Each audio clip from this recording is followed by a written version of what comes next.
સ્વામિનારાયણ હરિ વચનામૃત ગઢડા મધ્ય પ્રકરણનું 20મું. સમાધિ નિષ્ઠને જ્ઞાન શક્તિ ને ઇન્દ્રિયોની શક્તિ કેમ વૃદ્ધિ પામે છે તેનું. સ્વામિનારાયણ હરિ સંવત 1878ના પોષવદી 14ને દિવસ સ્વામી શ્રી સહજાનજી મહારાજ શ્રી ગઢડા મધ્યે દાદા ખાચરના દરબારમાં શ્રી વાસુદેવ નારાયણના મંદિરની આગળ વિરાજમાન હતા અને ધોળો ખેસ પહેર્યો હતો ને ધોળો ચોફાડ ઓઢીને તે ઉપર છીંટની રજાઈ ઓઢી હતી ને મસ્તક ઉપર સ્વેદપાક બાંધી હતી ને પોતાના મુખારવિની આગળ મુનિ તથા દેશ દેશના હરિભક્તની સભા ભરાઈને બેઠી હતી અને પરમહંસ તાલ મૃદંગ વજાડીને કીર્તન બોલતા હતા. પછી શ્રીજી મહારાજ પરમહંસ પ્રત્યે બોલ્યા છે, આજ તો અમારા ઉતારામાં અમારી પાસે રહેનારા જે સોમલો ખાચર આદિ હરિભક્ત તેમને અમે એક પ્રશ્ન પૂછ્યો છે, તેનો સર્વે પરમહંસ મળીને ઉત્તર કરો. પછી પરમહંસે કહ્યું છે, હે મહારાજ, એ પ્રશ્ન અમને સંભળાવો. પછી શ્રીજી મહારાજ બોલ્યા છે, સમાધિનિષ્ઠ પુરુષ થાય છે તેને તો માયા થકી પર સ્થિતિ થાય છે અને ભગવાનના સ્વરૂપનો પણ દ્રઢ સંબંધ રહે છે. માટે એ સમાધિનિષ્ઠને તો જ્ઞાન શક્તિ તથા દેહ ઇન્દ્રિયોની શક્તિ તે વૃદ્ધિ પામી જોઈએ. શા માટે? જે માયા થકી જે 24 તત્વ થયા છે તે જડ ચૈતન્યરૂપ છે, પણ એકલા જડ ન કહેવાય તેમ એકલા ચૈતન્ય પણ ન કહેવાય, અને તે તત્વમાં શક્તિ પણ સરખી ન કહેવાય. ઇન્દ્રિયો થકી અંતઃકરણમાં જાણપણું વિશેષ છે અને અંતઃકરણ થકી ઇન્દ્રિયો અંતઃકરણનો દ્રષ્ટા જે જીવ તેમાં જ્ઞાન વિશેષ છે. તે જીવને જ્યારે સમાધિ થાય છે ત્યારે ઇન્દ્રિયો અંતઃકરણના દ્રષ્ટાપણાનો ત્યાગ કરીને માયા પર જે બ્રહ્મ એ સરખો એ જીવ ચૈતન્ય થાય છે અને ભગવાનના સ્વરૂપનો સંબંધ રહે છે. તે સમાધિવાળાને કેટલાક એમ સમજે છે, જેને સમાધિ થાય છે તેને તો મોરે સમજણ હતી તેટલી પણ રહેતી નથી. માટે એ સમાધિવાળાને જ્ઞાન તથા દેહ ઇન્દ્રિયોની શક્તિ વૃદ્ધિ પામે છે કે નથી પામતી એ પ્રશ્ન છે. પછી પરમહંસે જેવી જેની બુદ્ધિ પૂગી તેવો ઉત્તર કર્યો, પણ શ્રીજી મહારાજના એ પ્રશ્નનો ઉત્તર થયો નહીં. પછી શ્રીજી મહારાજ બોલ્યા છે, લ્યો અમે ઉત્તર કરીએ.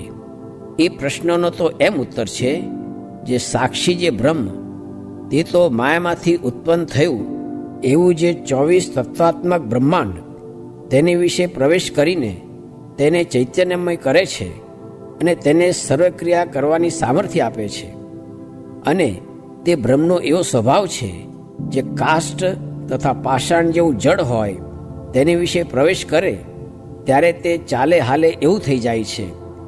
તે બ્રહ્મ સંગાથે સમાધિએ કરીને તુલ્ય ભાવને પામે ત્યારે એ જીવ પણ બ્રહ્મરૂપ કહેવાય છે અને તેને જ્ઞાનની વૃદ્ધિ થાય છે. અને ઇન્દ્રિયોની શક્તિ તો જ્યારે તપ અને નિવૃત્તિ ધર્મ ને વૈરાગ્ય તેને યુક્ત યોગાભ્યાસ હોય તેને શુકજીના જેવી સિદ્ધ દશા પ્રાપ્ત થાય છે. અને જેને તપ તથા નિવૃત્તિ ધર્મ તથા વૈરાગ્ય તેનું સામાન્ય પણ હોય અને ધર્મ અર્થ અને કામરૂપ જે પ્રવૃત્તિ માર્ગ તેની વિશે રહ્યો હોય તેને તો સમાધિ થાય તોય પણ એકલું જ્ઞાન જ વૃદ્ધિ પામે, પણ ઇન્દ્રિયોની શક્તિ વૃદ્ધિ પામીને સિદ્ધ દશા ન આવે. અને જેમ જનક રાજા જ્ઞાની હતા તેઓ જ્ઞાની થાય, પણ પ્રવૃત્તિ માર્ગવાળાને નારદ સંકાદિક શુકજીના જેવી સિદ્ધ દશા ન પમાય. અને જે સિદ્ધ હોય તે તો શ્વેતદીપ આદિ જે ભગવાનના ધામ તેને વિશે એને એ જ શરીરે કરીને જાય અને લોક અલોક સર્વ ઠેકાણે એની ગતિ હોય. અને પ્રવૃત્તિ માર્ગવાળાને તો જનકની પેઠે કેવળ જ્ઞાનની જ વૃદ્ધિ થાય છે, પણ જ્ઞાન ઘટતું નથી.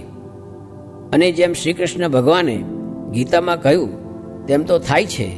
ત્યાં શ્લોક છે, યા નિશા સર્વભૂતાનામ તસ્યામ જાગૃતિ સંયમી યશ્યામ જાગૃતિ ભૂતાની સા નિશા પશ્યતો મુનેહે. એ શ્લોકનો એ અર્થ છે, જેને વિશે ભૂત પ્રાણી માત્ર સૂતા છે તેને વિશે સંયમી પુરુષ જાગ્યા છે અને જેને વિશે ભૂત પ્રાણી માત્ર જાગ્યા છે તેની કોરે સંયમી પુરુષ સૂતા છે. માટે જે પુરુષની અંતરાત્મા સન્મુખ દ્રષ્ટિ વર્તતી હોય તેને દેહ, ઇન્દ્રિયો, અંતઃકરણની કોરે શૂન્ય ભાવ વર્તે છે. તેને દેખીને અણસમજુ હોય તે એમ જાણે જે સમાધિવાળાને જ્ઞાન ઓછું થઈ જાય છે. પછી રજોગુણ, તમોગુણમાં તથા મલિન સત્વગુણમાં રહીને આ પ્રશ્નનો ઉત્તર કરવા જાય તેને એમ જ સૂઝે જે સમાધિવાળાને જ્ઞાન ઓછું થઈ જાય છે, પણ એમ નથી જાણતો જે હું દેહાભિમાની છું તે મૂર્ખાઈમાંથી કહું છું. માટે સમાધિવાળો તો દેહ, ઇન્દ્રિયો, અંતઃકરણથી જુદો પડીને વર્તે છે તો પણ જ્ઞાનની વૃદ્ધિ થાય છે, અને પાછો ઇન્દ્રિયો અંતઃકરણમાં આવીને વર્તે તો પણ પોતાને સમાધિની વિશે જે જ્ઞાન થયું છે તેનો નાશ થાય નહીં. અને તપ, નિવૃત્તિ, ધર્મ અને વૈરાગ્ય તેને ગ્રહણ કરીને પ્રવૃત્તિ માર્ગનો ત્યાગ કરે તો જેમ જ્ઞાન વૃદ્ધિ પામ્યું છે તેમ ઇન્દ્રિયો અંતઃકરણની શક્તિઓ પણ વૃદ્ધિ પામે અને નારદ, સનકાદિક, શુકજીના જેવી સિદ્ધગતિને પણ પામે. ઇતિ વચનામૃતમ. એવી રીતે ગરડા મધ્ય પ્રકરણનું 20મું વચનામૃત જે તે થયું.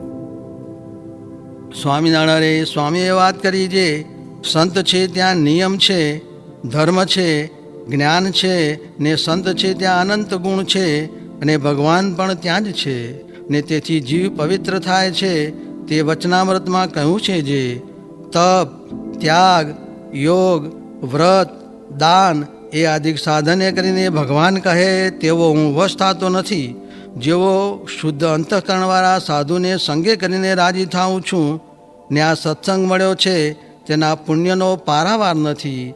અજામેળ મહાપાપી હતો પણ તેને સનકાદિક મળ્યા ને પગે લાગ્યો ને કહે છે મારાથી તો કાંઈ થાય નહીં. ત્યારે સાધુ તો દયાળુ છે, તે છોકરાનું નામ નારાયણ પડાવીને પણ મોક્ષ કર્યો. સ્વામિનારાયણ હરે સ્વામીએ વાત કરી છે ક્રિયાનું પ્રધાનપણું થઈ ગયું છે. તેથી જ્ઞાન, વૈરાગ્ય, ધર્મ, મહિમા અને ઉપાસના તેની વાત કરે છે કોણ ને સાંભળે છે કોણ? પણ કથા વાર્તા કરતાં કરતાં થાય તે કરવું, ને તે કરતાં થયું તે થયું, ને બાકી ન થાય તે રહ્યું. પણ મુખ્ય તો એ જ કરવું, ને બાકી તો ફેર ચડી જાય છે. ને આ તો ગમે એટલું કરો પણ રાત્રિ પ્રલયમાં સર્વનાશ પામી જશે. સ્વામિનારાયણ સ્વામીએ વાત કરી છે નાના ગામમાં લાખ રૂપિયાની ઊંડી લખનાર ન મળે, તે તો શહેરમાં મળે, ને કરોડ રૂપિયાની ઊંડી તો કોઈક બહુ મોટા શહેરમાં મળે. તેમ અતિ ઉત્તમનો સંગ ઝાઝે ઠેકાણે મળે નહીં, ને તે મળ્યા વિના અતિ ઉત્તમ જ્ઞાન થાય નહીં. ને મોટાની દૃષ્ટિએ આ લોકનો વ્યવહાર તો કીડિયું ને પશુ પક્ષીના જેવો છે. સ્વામિનારાયણ હરે સ્વામીએ વાત કરી છે ગામ વાક્યામાં વાત કરી છે મુક્ત હોય તેને વિષય ગમે નહીં, ને અક્ષરધામમાં ભગવાન છે, અને અહીં જે આવ્યા છે તેના તે ત્યાં છે. પણ આ ભગવાનમાં ને ત્યાં છે તેમાં લગાર ફેર નથી એમ સમજવું, તે જ માયાને તરવાનું છે. સ્વામિનારાયણ હરે સ્વામીએ વાત કરી છે ધોળકામાં વાત કરી છે મહારાજ ના મળેલા દેહ મૂકી દેશે, તે પછી કોઈક મુક્તને દેહ ધરાવશે, તે પણ આ સંપ્રદાયમાં જ દેહ ધરાવશે. કારણ કે આવો શુદ્ધ સંપ્રદાય બીજો કોઈ નથી. સ્વામિનારાયણ હરે સ્વામીએ વાત કરી છે ભગવાન મળે તો પણ કાંઈક કસર રહી જાય, પણ આ સાધુ મળે તો કોઈ કસર રહેવા દે નહીં. સ્વામિનારાયણ હરે સ્વામીએ વાત કરી છે જે વખતે સ્વામી પ્રશ્ન ઉત્તર કરાવતા તે વખતમાં સ્વામીએ મોટા સાધુનો મહિમા કહેલ વાત. મોટા છે, ભગવાનના મળેલા છે, ભગવાનના વચનમાં વર્તે છે, પીડો ખમે છે, ભગવાન એને વશ છે, ભગવાન એ કહે એમ કરે છે, ભગવાન એ કહે એમ ફરે છે, ભગવાનને એણે જીત્યા છે, ભગવાનના અભિપ્રાયના જાણનારા છે, મોક્ષના દાતા છે, એને દર્શને ભગવાનનું દર્શન થયું, એને પૂજે ભગવાન પૂજાઈ રહ્યા. ગર્ભવાસ, જમપુરી ને 84થી એ મુકાવે છે, ને વિહદ જે ભગવાનનું અક્ષરધામ તેને પમાડે છે, ને ભગવાનના સાધર્મ્યપણાને પમાડે છે, એવા એ મોટા છે. એના વિના ભગવાનને ચાલતું નથી, એના દર્શને પંચ મહાપાપ બળી જાય છે. એની ઇન્દ્રિયોની ક્રિયાએ કરીને બ્રહ્માંડ સચેતન થાય છે. એનાથી કાળ કર્મ અને માયા થરથર કંપે છે. જેમ દેહને પૂજે જીવ પૂજાઈ રહ્યો, તેમ આ સાધુને પૂજે ભગવાન પૂજાઈ રહ્યા. એ અન્નદાતા છે, અંતર્યામી છે, સર્વજ્ઞ છે. એનું કર્યું થાય છે ને એ મનુષ્ય જેવા દેખાય છે, પણ મનુષ્ય જેવા નથી. ભગવાન એના ભેળા રહ્યા છે. અવિનાશી ધામને પમાડે છે. કરતા થકા અકર્તા છે. વૃક્ષની પેઠે એનો દેહ પરને અર્થે છે. સંતના લક્ષણ કયા છે એવા છે. કામિલ કાબિલ સબ હુંદર તેરે હાથ એવા છે. આ પ્રકારે મહિમા સમજવો કયો છે. સ્વામિનારાયણ હરે સ્વામીએ વાત કરી છે સર્વે અહીંયા છે ને અહીં જે અક્ષરધામ છે તેમાં જ ભગવાન છે. પ્રાગજી બહુ સારા વચનામત ગોતી કાઢે છે ને બહુ સારી વાતો કરે છે. તે ઉપર અમારો બહુ રાજીપો છે. સ્વામિનારાયણ હરે સ્વામીએ વાત કરી છે આ દેહને તો જેમ કોઈ પદાર્થ ઉપર તુલસી મૂકે છે ને કૃષ્ણાર્પણ થાય છે, એમ કરી મૂકવો. તે વિના મોક્ષ થાય નહીં ને શાંતિ પણ થાય નહીં. એટલે એક જણે કહ્યું, હા, શાંતિ થતી નથી.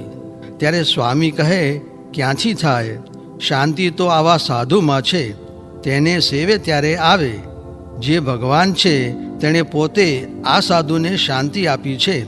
તે માટે આ સાધુનો સમાગમ જે કરે તેને શાંતિ આવે.